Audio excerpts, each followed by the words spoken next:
उन्नतिका लागि साँच्चीकै मलाई यो स्थानमा ल्याउनका लागि त्यहाँ जानुभएको रहेछ।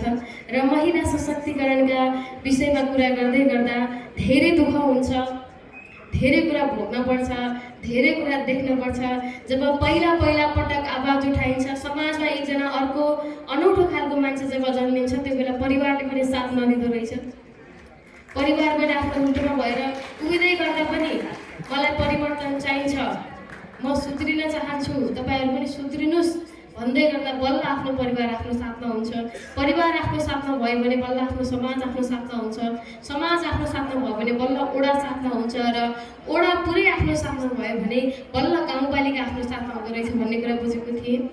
एउटा छोरा अथवा एउटा छोरी जुनसुकै अवस्थामा पनि जताबाट पनि सबैभन्दा धेरै प्रेरित हुने ठाउँ भनेको उसको घर हो, उसको अभिभावक हो। उहाँहरूले सधैँ सत्कर्म गर्नुभयो भने, सत्बाटो देखाइदिनु भयो भने, सधैँ छोराछोरीहरूले यो काम गर्नुपर्छ भनेर ऊर्जा देखाइदिनु